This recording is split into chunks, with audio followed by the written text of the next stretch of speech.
You look lovely now. You look lovely. Honestly, Ray.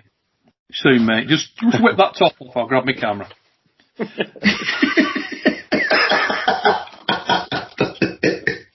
Get some oil. Now, listen. Before we start this show, because I know obviously The Fix is an extremely serious show, I want to tell you guys something that I just read about. So. Oh, yeah. Don't tell anybody about this, but there's a guy in Canada. Okay. And he's into, like, exploring wildlife, getting out, getting in with nature. So he decides he's going to go on a bit of a hike, a walk around in the wilds of Canada. Anyway, it's winter time. Snow and ice everywhere, as is often the case in Canada. Bitterly cold place, as you know. And he suddenly becomes aware of the fact that he's being tracked by an enormous grizzly bear. So he thinks, I've got to shake this thing. And he everywhere he goes, this grizzly bear is tracking him. Cannot shake the bear. Tries all the tried and tested methods. Tries to get it off his scent. And he's dropping back a bit, but because they've got such a powerful scent of smell, it's finding him every time. Anyway, as luck wouldn't have it, he steps across this piece of, like, snow, which he thinks is soft snow, and it is. He drops into a crevasse, guys.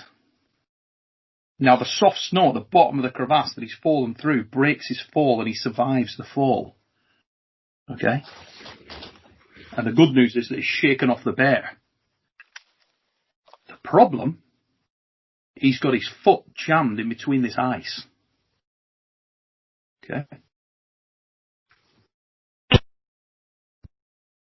He's stuck there 2 months. Guy would have died. But fortunately, in his backpack,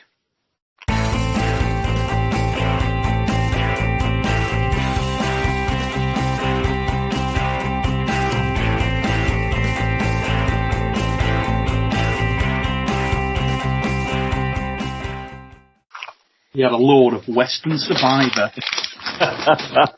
beef jerky, which is even better the right way up.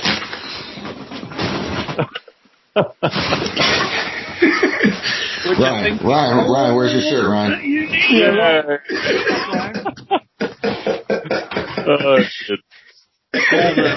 That is all the testament you need to know that Western Survivor is really good. I keep forgetting that we have a sponsor, and I keep thinking it's a joke, and then it's a sponsor ad. I don't know what you mean, Ryan. That's a legitimate story from Canada. Ray? Honestly. Is that true, Ray?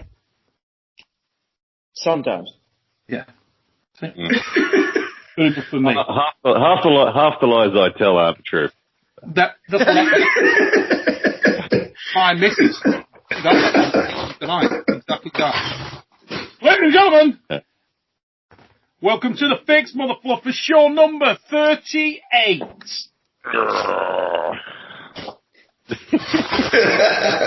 Hey, you've got good form on that, son.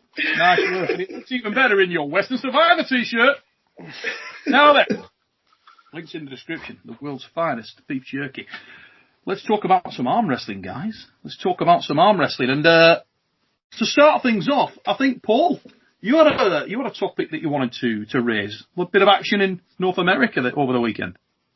Yeah, we had Mississippi States. Sean Hancock ran the event, looked like it ran real smooth. I lost about 9 hours of my life watching the live feed because I really wanted to see the 210 class, and I'm not lying. I spent 9 hours watching that live feed waiting for the 210 class, and somehow it wound up being like the absolute last class to run. But yeah, it was a great tournament. I mean, it looked like the closest thing you're going to get to like a Vendetta style or Zloty Tour style tournament that you're going to get in the United States.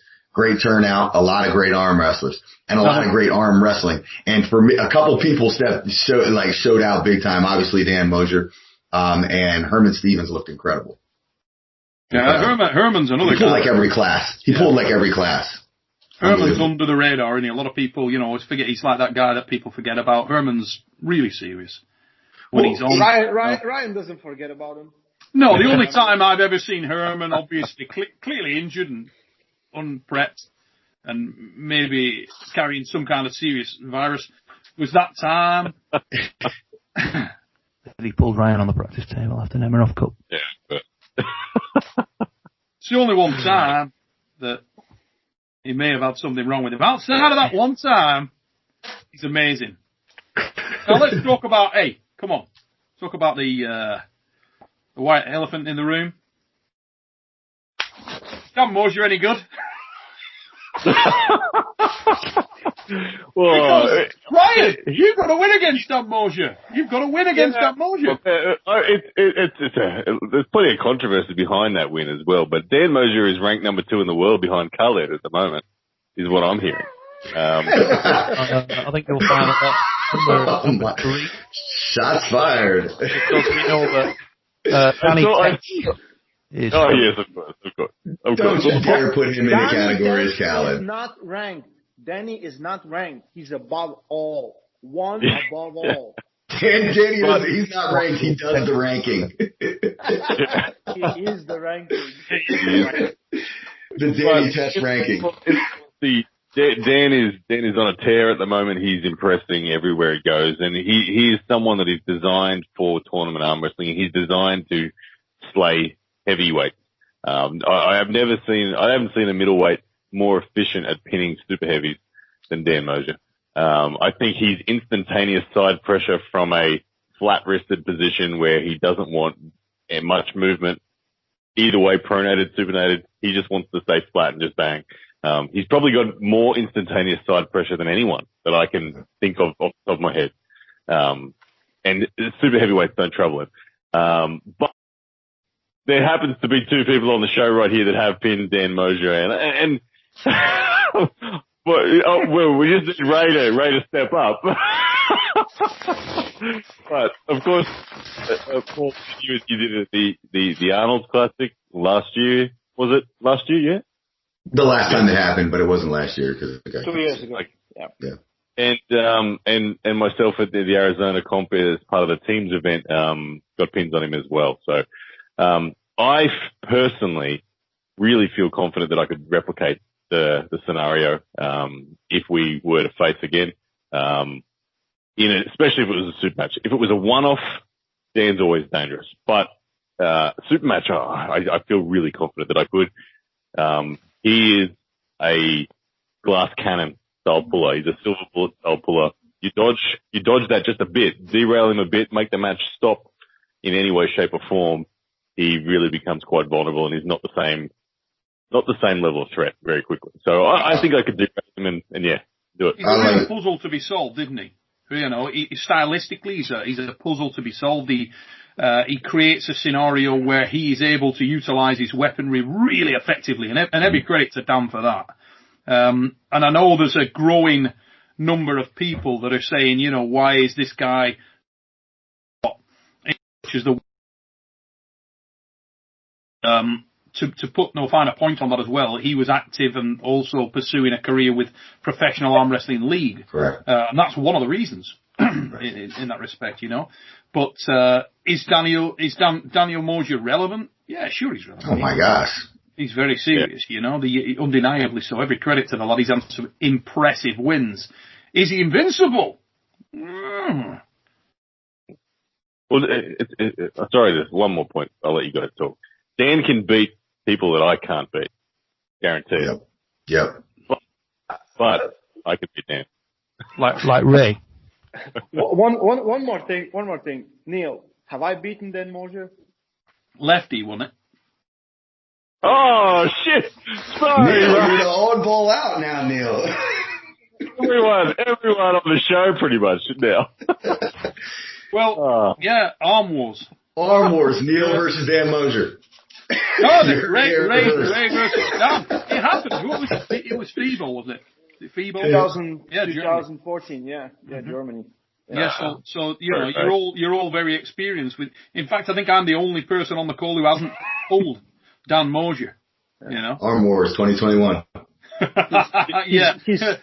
He'll have to put on weight because I can't be arsed losing it. Hey, he likes to pull supers. What do you mean? Right. Do it then. If you think I'm losing the match, yeah, very much mistaken. I think that Dan is very, very impressive. Like, I was impressed with him in Zloty Tour. Like, I like every European was in shock because they didn't know who Dan Mosher was. I knew, you know. So I wasn't that impressed with like what he did on table. I was just impressed by how persistently he did it.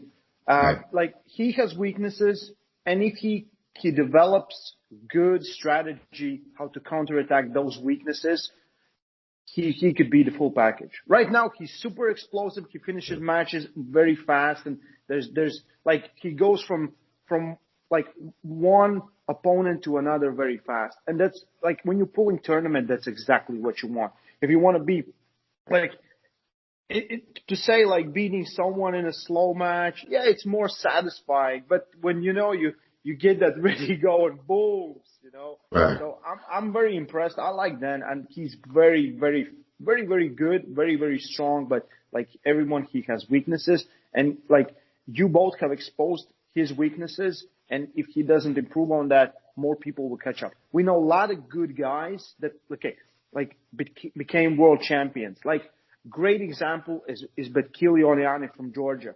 In 75 kilos, won juniors, then won world 2 or 3 times, until guys figured out that you cannot hook him. If you hook him, you cannot pin him because his arm doesn't go lower when he's in his position. So they start top rolling him, and 2 years later, he hasn't been world champion yet. So, like, everyone, like, someone just needs to open the door, and everyone's like, yeah, we're going to go through this door, you know. So, yeah, that's impressive. Well, that's a good point. Let's talk about the class itself, though. Like, who was in it. So it's not that Dan didn't just beat, like, you know, it wasn't a local event. Okay. So Mississippi State, like, there's a few events that happen in the United States that are not considered nationals, and nationals is largely gone now. So it's left a window for those of us in the different regions to put on mega tournaments. And we try and do it. James and I try and do it every year. We get a 400 event or 400 entry event. Mississippi State has become that. There are other ones out there that are rivaling that. That 210 class was as good as any nationals that I've seen. Okay. There were guys in the class like, Dallas Langston, who we all know. There were Adam Warzinski. If you don't know him, he's a top 10 guy in the United States. He had some underground match with Justin Bishop that I hear of that was no cameras allowed for a significant amount of money, which he swept, I believe. Did not know. And yeah, it was kind of hush hush, I think. But, there's no video of it, obviously. But anyway, that's another story. But we got the return of Chad Silvers, who also looked like an absolute tank physically. Like, his physical appearance was intimidating looking. I mean, the guy has 20-inch biceps. I'm hearing all the stories. The live feed, we got Justin Bishop and Daniel Worley commentating, which was totally phenomenal. That's the only thing that kept me engaged for 9 hours. Can I just stop you there, Paul, to say that hearing that he looked intimidating from the living incarnation of the White Orc. Yeah. The White Orc. Like, I've had pictures, like comedy pictures of a white orc with a goatee beard in a tank top. 4 reels. You a white orc in a tank top with a goatee. Yeah. I need to see that. Yeah, if he's intimidating on your spectrum, mate. Yeah. But good luck. Well, the legend of Chad Silvers is like, you know, a lot of the guys around here. I mean, I had never really seen him times, but I mean, there are so many people that believe that guy will beat RVJ, that he is the number one guy in that weight class. So to make a long story short, if you didn't see Mississippi State's, I'm sure there's recap videos coming from, you know, Top Roll King and everything. But in any case, Dan absolutely, you know, you can't take it away from the guy. He blew through everyone. Like, I don't think he felt anyone in that tournament, and largely it was because of timing and speed. Very frustrating to watch. Dallas. I didn't say that. I love it. Okay. You ain't trying. Yeah, I'm with it. But I was very frustrated with it seemed like almost everyone's inability to even get to the strap against him. I don't think a single one of those guys that I mentioned got to the strap. Dallas failed slipping underneath with that. He's got to stop that. But Dallas's comments were all around. He needs to learn how to slip. Yeah. Yeah. Yeah. But he's setting up and Dan clamped him, pinned him. But the Chad Silver's first match, Chad went at him and tried to supinate him, and he just opened him right up. And then the second time, Chad looked like he was trying to get the strap and couldn't. So, I mean, and then Dan went on to win the overall also. So, unbelievably impressive results. I mean, there's nothing out about that. You can't deny that, can you? Right. There is only one man that I've ever seen, and I'm sure there's more, but since the development of Dan becoming Dan, there's only one man I've ever seen who's actually pinned Dan first time touching his hand. There's a gentleman from Sydney named Mario Tembakis. If you look at the way he did it, it's Mario's ace is exactly the thing that you and I talked about earlier, Paul. And that's where you got to go against Dan, really is. Yeah. And for everyone else, the first time you touch Dan, he feels awkward. He feels really awkward and viciously awkward. Not just awkward, but like, holy shit, what was that? Kind of coming at you. Really disengages your power. Well, incredible timing, incredible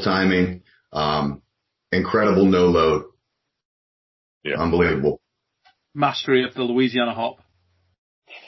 Let me tell you now, if you haven't seen Louisiana hop, you're not familiar with it, I think the best breakdown of it I've ever seen was from Herman Stevens and Greg Gray. That instructional. Yeah. Maybe the favorite video ever done by anybody outside of Fake Taxi ever that anybody's ever done. Loved it. I thought that was ace. It was ace, wasn't it? And the fact that literally Greg Gray could not keep his face. he kept having a go. That was awesome. You should do more instructionals of that nature, Herman. Get them done. But by the way, Herman was incredibly impressive in that tournament also. He's banged up. Did he look focused? Is he sort of back? Is he still injured? Because I know he's had a lot of injury issues. He's still injured and he's not training. Yeah. It's actually, that's what he's still citing the same thing. Yeah. I know. He's still lucky. You and Herman's got to happen, mate. I think that, anyway, that'll happen in the future. It'll happen organically, but he'll avoid it for as long as he can in any sort of, if it's talked about, he'll say no. But anyway, to all the Dan Mosier stuff, he's a great example of winning the ready go. And I'm going to take this opportunity to segue over to a topic that I want to ask you guys about. I've been arm wrestling 7.5 years, and never in that time have I ever, up until the last 2 weeks, dedicated training to the ready go and put full effort into ready goes. And it was Lachlan Adair who requested this of me because he can't get value from anyone else in a slow pull sense. He's just too strong for everyone in our club, myself included. But in the ready go scenario, he knows that I can put some damage into him. And having done 2 sessions now, where each session we do probably 7 or 8 ready goes, then we have a 3-minute break. 7 or 8 ready goes, 3-minute break. And we do that 5 or 6 times until the brachialis is so flared that you're tapping out. And honestly, I'm excited by it. It feels amazing. In 2 weeks, the sharpness of my starts now, just I feel like I can just out of the gate 1,000,000 times better than I could 3 weeks ago. So I wanted to ask you guys, do you incorporate, or have you ever incorporated any of that style training before? How else you gonna get wins from the start? Yeah. So we do it. We don't do it we will do three ready goes, then relax. We go with ready go is high intensity workout. So you're basically going from 0 to 100. And either we're going to set up on rules that we go for the pin or we go for position. So either I get here, get in position. So depending on that, but we will not do like that much, like you said. We're going to do 3, rest, other arm, rest, because too much work, again, it's like, it's taking more than it's normal practicing, because, you know. Well, the time under tension, the total time under tension is about 45 seconds for the entire session. Yet it will flare your arm like crazy. Well, that's what I was going to ask. How did you feel like the next day or 2 days later? Me personally, I won the session, the first time around. By the end of the session, Lachlan was nursing his arm. I was beating him up. He won the first probably 5 or 6 pulls, and I got on top of him, and it was nasty for him. Second session, he really improved, and I was the one flared more significantly at the end of the session. But next day, I feel fine. Nothing untoward, and I actually quite liked it because it was delivering that deep throb that you normally only get when you're new. Or and for me, I love pain like that, because I'm like, there's conditioning gains coming. So I like it. I love it. I mean, for me personally, I had periods of my career where I was so active. I mean, I know at one particular time, over 4 events in a year, which is immoral. Mm-hmm. I ran sort of about 12 of them, I think, international events that year, but also every single weekend. This was way back before I had kids and wife or anything like that. What I liked to do with my spare time was go to arm wrestling tournaments. So I would literally just look around anywhere in the world. Oh, there's a big event on there. I'm going to go. And that was my spare time. It's what I love to do. Sometimes I go on my own. Sometimes I go with other dudes. But during that period of time, didn't really train. The training was go to an event, pull the event, then pull afterwards with the guys. And so you were doing the show first, little warm-up, enter the tournament, so it was all ready-go experience. And then after, when you can stand it, because everybody's blown to bits anyway, then you'd get on the practice table. Then I wouldn't obviously my arm's torn up, so I wouldn't do a goddamn thing till the next weekend or weekend after that when I was at another show. And it literally went through that year. And I actually think that was a period of time when I felt like I was really on my game, because it was all real-time training with multiple different opponents and styles, and it was awesome. It was great. Obviously, it's a very unrealistic scenario, unless you're a young man who's spending all your money on going to arm wrestling competitions.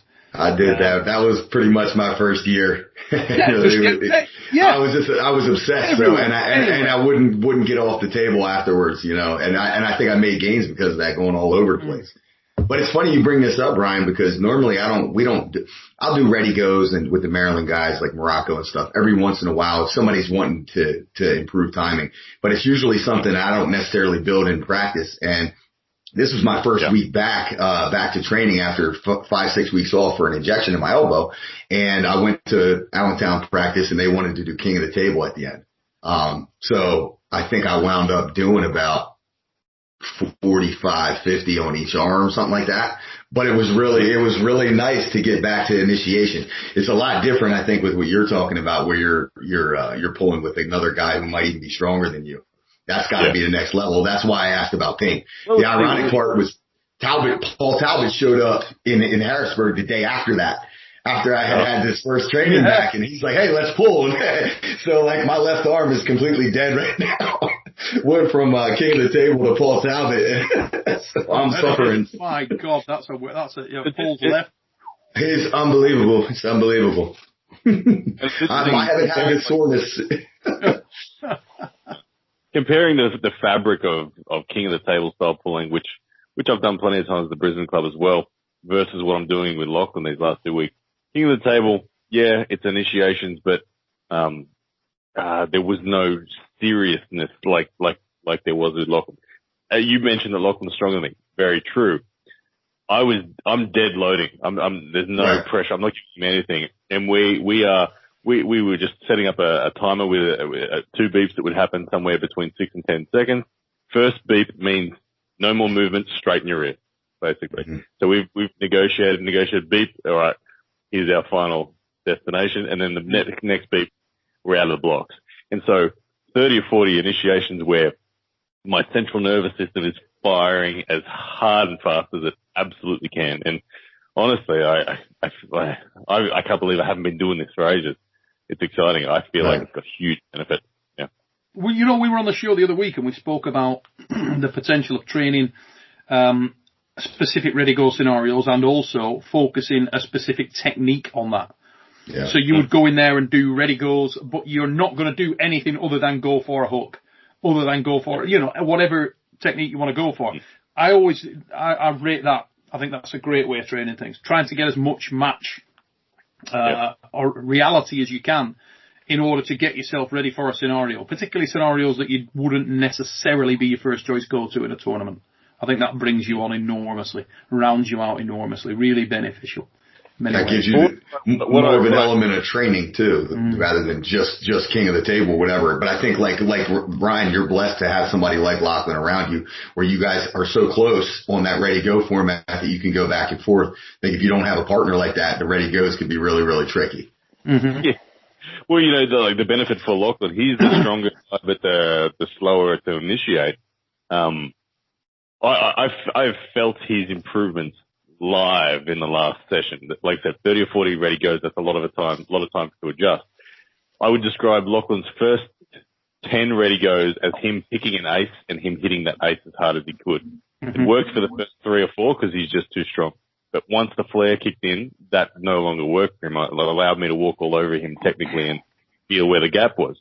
By the end of the session, and this is the biggest benefit for Lachlan, is that he recognized that he needed to become intuitive and not just pick an ace. And he started feeling for what I was doing and started adjusting micro movements. And I'm like, yes, Lachlan, this is what you freaking need in your initiation. So lots of layers of benefit.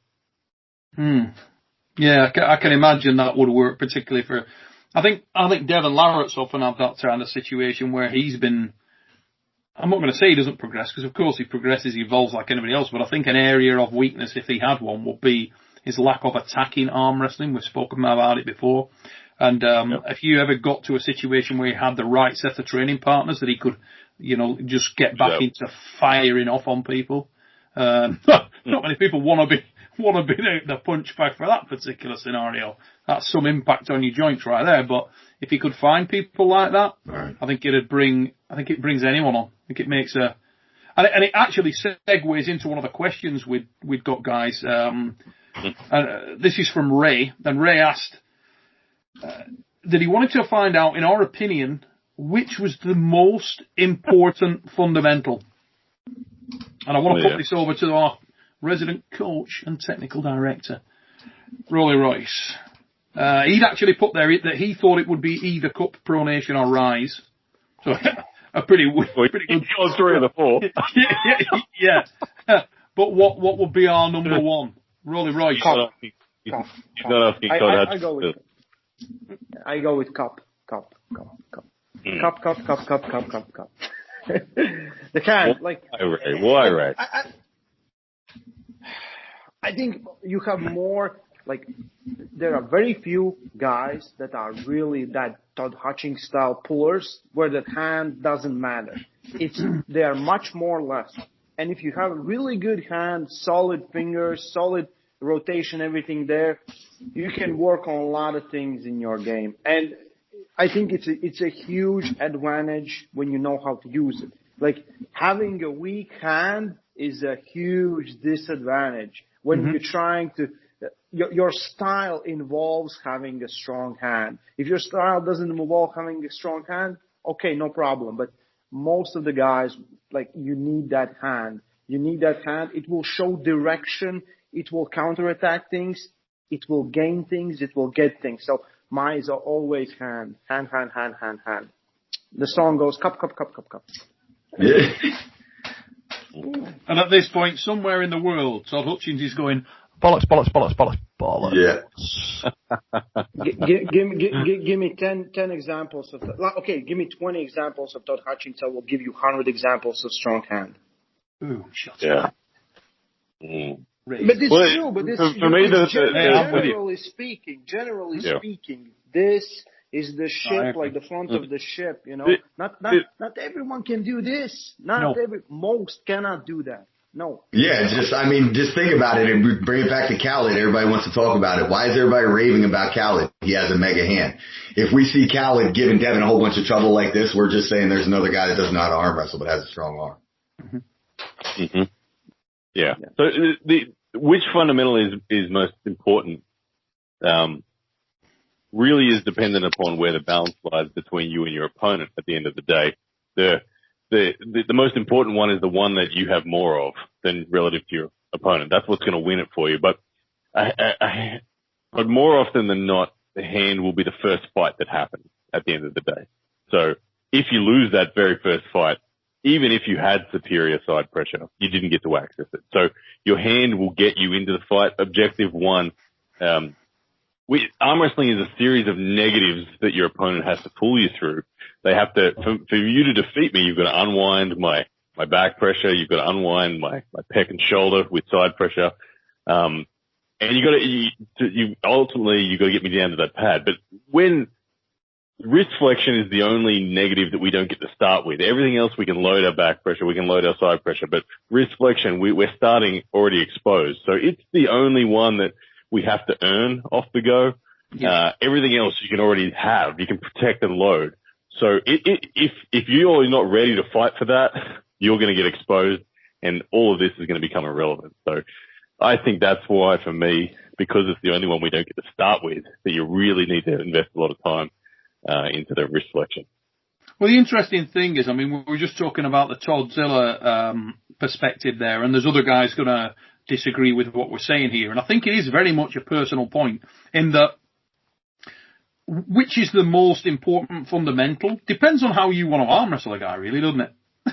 You know what I mean? Totally. It's like Ray made that generalistic point where he's saying, you know, in 99% of 100%, it's going to be the cup, but not in everyone's case. And if you don't be too down in the mouth, if you're the guy who doesn't have the wrist capabilities to be forcing the cup on people, it's not the end of the world. It depends how you're made. I mean, it's going to stand there. There are other guys that out there have done exceptionally well and got to the absolute elite level without having it. It's just that most of these points that we're making here are generalistic points. That's really what I want to answer it. I want to answer it in a different manner. Rather than saying which is the most important fundamental, I think the most important principle is to achieve the very first and most important thing in arm wrestling is to achieve a position in your hand and wrist that is secure. And when I say secure, I mean you can apply finishing pressures without losing hand position. For Todd Hutchins, that's there. That's secure. For Jerry Carteret, that's secure.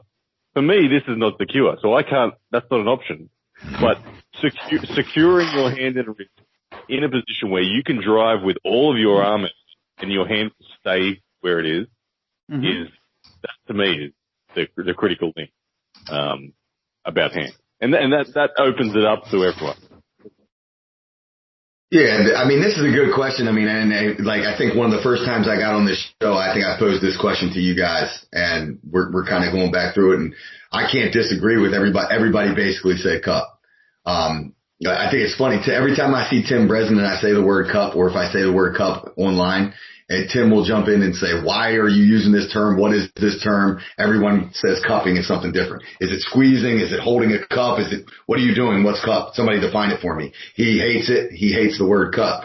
But the reality of it is I think we get a lot of things mixed up into like hand strength. I remember like starting in arm wrestling, people say, well, that person has a great hand. Like Storm has an unbelievable hand. And I was like, what does that mean? Like, I don't understand that. Is that rotation? Is it supination? Is it finger strength? Is it cup? Is it flexion? What is it? And I think, cup is wrist flexion, controlled by the fingers. There's multiple angles that you can cup. It's not just that. You can cup high, low, whole hand, with pronation, with supination. There's a bunch of ways to do it. Mm-hmm. But, I think from the perspective of I think with the gentleman who's posing this question, I'm assuming that he's asking, how do we prioritize, not necessarily in a match what's the most valuable, but what's the prioritization on what you should focus on in training? And I think if that's the case, then it's finger strength and just straight wrist flexion. The question that I would pose to the rest of you guys is, what is the priority for the next 3 in training? New arm wrestler. How do you prioritize? For me, I go wrist flexion, pronation, back pressure, side pressure. Yeah. So there's no rise and sink in that category? Yeah, for me, I'm more back pressure than pronation. I don't think pronation is as essential as back pressure in many cases, because I think back pressure can be used very well when you supinate it as well. I think it's just more, and also with your wrist flop back. I think back press, even pulling in the dead wrist press, if you're in a defensive position, tremendous amount of all of those elements are used. Pronation, control of your angle is used. But if you're talking about actually training to pronate or to prevent yourself being turned, for me are 2 different things. That just to be clear on that. It gets into what style of arm wrestler you are then. Like if you're a low hand top roll, if you're a long guy, for me, pronation. that's the answer to the question, bar none, mate. For me, I don't think I don't think there is if you've got to point to one, I'm going that if a guy can gain hand and wrist control, flexion, he will be more successful against more people than pretty much anyone else. However, my honest answer to the question is purely and simply, look at what you can do well and build your style around that. It's no good a guy who's got a naturally weak hand and wrist going in there and training to try and flex his wrist all day, because he'll train that forever. He might be an unbelievable press puller, and that's not what he needs. So you got to look at yourself and take that honest look at yourself and emulate people who are similar to you. And I think that vein of advice, while it can be quite route one football and a bit boring, needs to be the starting point and the foundation for your approach technically to the sport of arm wrestling on an individual level. Yeah. You only need one dominant fundamental to win a match. If it's truly dominant over your opponent, the rest will fall into place. So if you have the ace, develop the ace, make that dominant, and then backfill into those other fundamentals. It's almost going back to something as raw of a question as, the stronger you are, the less you care about technique. I mean, there's something in that with it. It's true though, isn't it? What's the ace in arm wrestling? Be strong as fuck. I mean, is that true? Yeah, to some extent it is, because there are examples of guys coming in there who are so strong, they never actually become that technically refined. Yep. They're like, if you're looking at the spectrum of technical nuance, they're not that far up it, but they beat everybody. It's like the old boxing, and he's not that good a boxer, but everybody he fights is knocked unconscious in 30 seconds. He's really good. Yeah, pretty much so, yeah. So there's definitely an awareness that you have to have an awareness that strength is king in a strength sport, and other elements are bolt-ons. And I think the final word goes to John Brzenk, who is the GOAT, and he will credit wrist flexion. Our GOAT was the GOAT because of dominant wrist flexion at the end of the day. Yep. I'm good. All right. He had the pronation too, deal. Jeez. Yeah. Sorry. Yeah. I am. Dave Morocco always tells me about a story that he reached out to John Brzenk to the next level for his training, and he said he needed more pronation, and he cited the value of pronation in every aspect of arm wrestling. Not just, hey, I'm a top roller, I got to pronate. No, it's like Neil said, it's protection of top roll. It's supinated pronation. It's deep hook pronation, defensive pronation. He cited incredible value in pronation as well. And I think, Devin is also a strong believer of pronator, and he's always doing this flexing his pronator and everything else. There's got to be something to that too. I think it's as simple as that, it's what you need. What you need is to be able to keep yourself in your lane, whatever that lane is. Right. And keep the other dude out of their lane. Out of that lane. Out of their lane and in your lane. And when you get the real awareness of that is when you're in a situation where you get one of your elements so strong versus the rest of the people in your training group that you can literally dismember their entire game with limited use of your strength by an application of an... You can literally control the positioning of the match and forget using 70% of your strength. You can almost switch off your strength and just control, and they never find their groove. They're like a fish on a line. They're like, oh no. And you're thinking, Jesus Christ, I'm not even pulling. I'm just controlling that area, and the guy, they can't do anything. And that's when you suddenly get this realization, like, oh my God, that is so important. If I keep this guy out of his lane. Yeah. The other thing that I've observed in the sport that I love, and I know I've heard Devin talk about this as well. If you study, go and find any match online that hits a genuine balance, a genuine stop. The man that wins, like 95% of the time, is the man that ends up getting the deeper cup from that stop position. When a match stops, often, like, if you just keep this in the back of your mind if you're an amateur arm wrestler or new to the sport, if you're in a balanced match, get a deeper cup. Be the first one to make whatever cup you've got slightly deeper, and it just, whoever gets the deeper. I have such a hard time explaining that to my newer guys, Ryan. And I mean, like if I'm coaching a guy through like a practice pull, and I'm seeing him start to go sideways in the wrist, you can watch newer guys stop applying wrist flexion and start driving sideways. And I mean, I'm like coaching them through the match, and I'm like, hey, keep cupping your wrist, keep flexing. Keep flexing your wrist. Even my 5-year-old, when he wants to pull, I got to tell him, keep flexing your wrist. And it's so hard because naturally when you first start, you start wanting to go to your arm and drive through your wrist. But the deeper you go, the more ground you gain. And I think I don't know, for whatever reason, I can't articulate it right. And I struggle really hard with getting my new guys to really just constantly keep that pressure no matter where they're at. And that's so important. Yeah, it's that argument is one of those that you could, or that discussion is one of those that you could literally, you set that thing alight, and it's going to take a long, long time for that fire to go out, because so many people have so many contrasting stances on it, none of which are necessarily wrong. I mean, it's like there where we were talking about the John Brzenk point, and I was saying, I get it, and you can encapsulate it if you've got to within a one-line statement, but the reason that John Brzenk was the GOAT wasn't just because he had amazing flexion. It was because he had amazing flexion, and I know you know this, right? And everything else. It didn't matter where, it's like, okay, guy gets around that. It didn't matter. He'd go, oh yeah, did I mention he's ace there as well?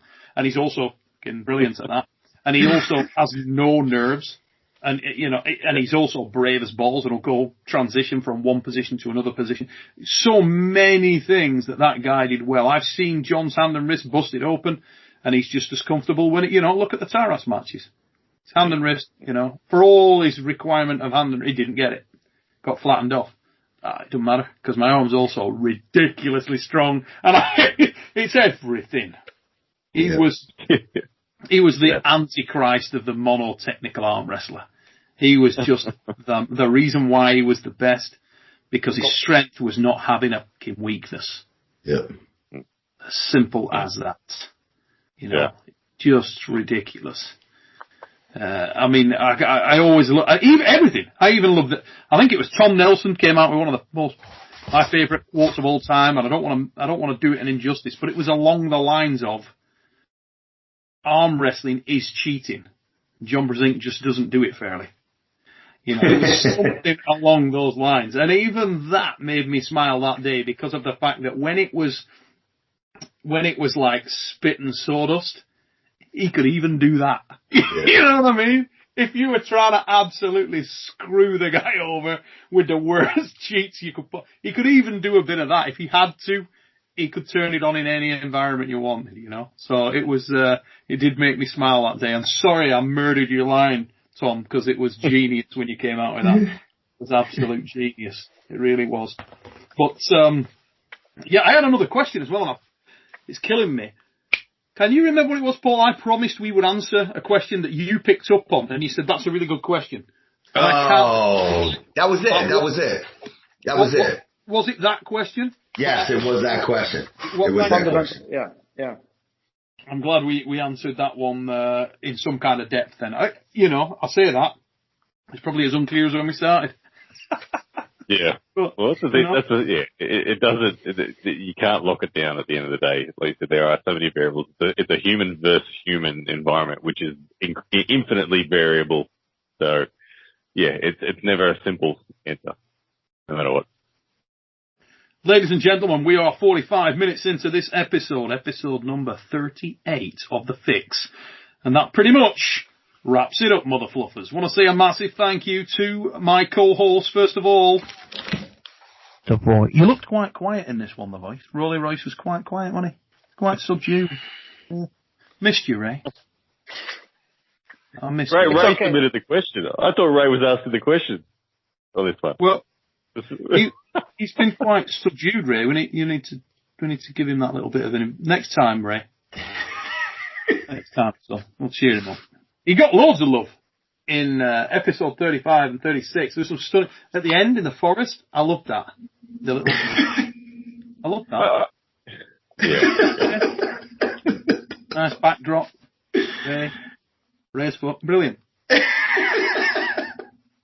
loved it. Ladies and gentlemen, a very big thank you to Mr. Paul Linn. We need to start calling him the White Hawk or something. It's starting to gather momentum, isn't it? Listen, Normally people have picked up on that. You could have like you. Oh, isn't it? Go on. Hey, I love those movies. What has your nickname been so far, Paul? What has it been? Paul Linn. Real name, no gimmicks, baby. Real name, no gimmicks. The orchid is. The White Hawk. Yeah, and last but by no means least, ladies and gentlemen, a guy who lives just down the street from 10 Freaks. In Brisbane. Oh, mate, as well. Little one for Ryan. You know what I love watching is Ryan going through this emotional journey that he's on now, where he's becoming literally like the sweetest guy in the world. Earlier on, and I don't know whether you guys picked up on it. If you didn't, I will send it over privately. I'm not going to tell anybody about this, even though your favourite movie line? Yeah. Oh, it's a classic movie. You got to know it. That was what the line was, Ryan. It's from Braveheart. I'm recently engaged, so I've got love on my brain, so it's all good.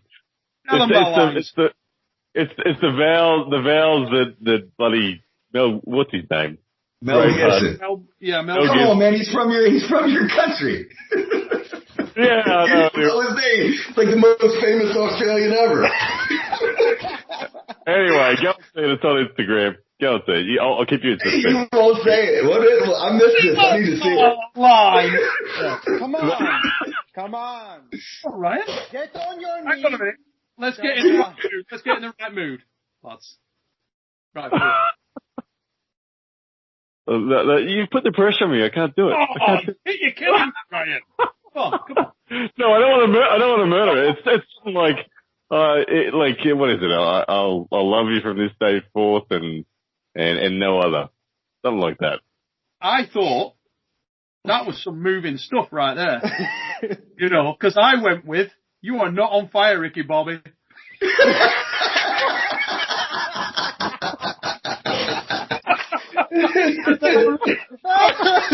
Reading up the comments and I come across Ryan's and I'm like, oh my God. Shut up, man. I could come up with Ryan and got all deep and emotional on my ass. I felt bad. Oh, no, Neil, you need to take such a good look at yourself. Oh, God. Anyway. Absolutely awesome. Get yourself over to Ryan Blue Bowen's YouTube channel. Watch some Ready Goes. Lachlan Adair taking punishment. What it's all about. Can I just say before we sign off, also, on a point of seriousness here, Lachlan Adair's forearm is massive. Oh. Ryan photoshopped it, he expanded it, stop it. It's not. No, I know. I'm joking. I know. I'm joking. I know. Dude is developing an international brand based on how badass his photos are. Yeah. That was a serious forearm. It is. Yeah, everybody's working on there, mate. I'll tell you what, he's doing him a job. Ladies and gents, if this is your first time to the Supernatural Strength channel, try and get in touch with your emotions before the next time we come on here.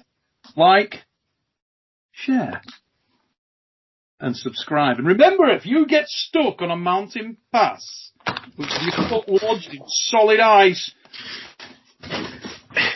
make sure you've packed your Western Survivor.